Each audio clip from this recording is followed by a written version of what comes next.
2025 brings us another interesting film based on a personal memoir of Alexandria Fuller. Now, Alexandria Fuller wrote the book Don't Let's Go to the Dogs Tonight, which was based on her experience during the Rhodesian Bush War. Now, that is now present-day independent Zimbabwe. But what we have here with this film, Don't Let's Go to the Dogs Tonight, is the directorial debut of Embeth Davidtz. Now, you may know her from Matilda as Miss Honey. That is the one name that as soon as I seen it within the movie and the trailer, it all clicked. That's who was leading this movie. But I think before we get into the overall movie and how it was depicted, I think there is a lot of credit that needs to be given to the young lady who played Bobo Fuller, and that is Lexi Venter. She did an outstanding job of taking on this role in a serious film, but ultimately bringing light to what the experiences of the book were like. And I think that is what allowed this movie to be as successful and do what it needed to do within. But now let's get to the overall kind of concept of the movie. The Rhodesian Bush War was a terrible time.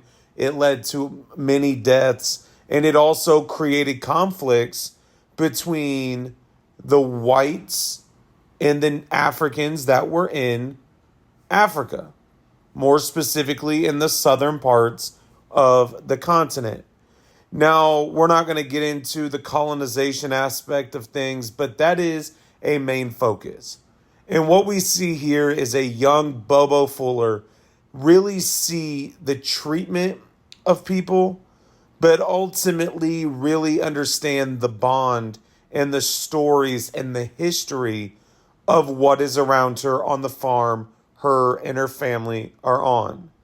Now, as it goes on, I have never read the book, so it's hard for me to say whether or not it is accurate, fully accurate, but I really kind of look at this from a historical perspective.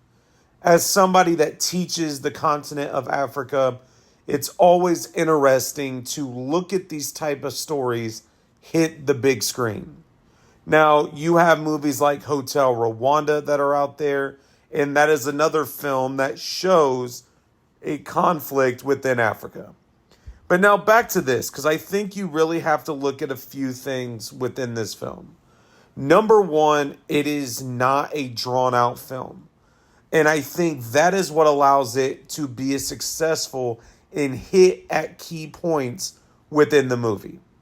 I think, as I've already mentioned, Lexi Venter as Bobo Fuller does an outstanding job, but I think you also just have to look at the way the relationships and the dialogue within the film go. I think it makes it easy to follow. I think it makes it understandable. And I think you, as you sit and watch it, you kind of understand the significance, I think is the right word to use, of the conflict within that time frame. Now, as far as cons, I think if you are somebody that is not a fan of historical movies, this may not be a movie that you want to go see. But what I have read before going into this was that a lot of people that enjoyed the book did enjoy the movie. Now, there were some that have mentioned that it may not be as accurate, or there are things that took place within the movie that are not like the book. And I really cannot sit and confirm or deny that because I have not read the book. But what I do know is that Alexandria Fuller, the original author of the book, worked on this film, I do believe. And really with that, you have that additional insight of what is taking place. Now, I think another con, and this is not the movie's fault, this is kind of just an overall kind of struggle that I've had recently with movies. I actually had to travel outside of my local theater to see this. Now, in doing so, the time frame was two showings. And so even for a small independent style film, I think if you're going to show it on a preview, you should have this movie within your theater. And that's just kind of my thought. But now, overall rating. For me, when it comes to this film, I think Don't Let's Go to the Dogs Tonight is a 3.7 out of 5. I think it is an enjoyable film. I think it is a somber film. But I think without knowing the accuracy of what is on the screen, it kind of takes away a little bit. But overall, like I said, if you have this available within your theater, I do recommend going and seeing it, because when you have the performance, like I said, of Lexi Venter, she did an outstanding job. You have the directorial debut of Embeth Davidtz. I think that is a perfect way to enter the director stage. It is just a good movie. So for me, it is a 3.7 out of 5. It is short-lived, unfortunately.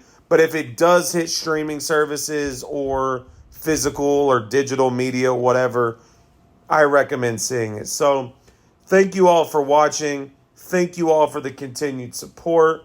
We officially hit 700 subscribers today. Thank you all for subscribing, and I will talk to you all later.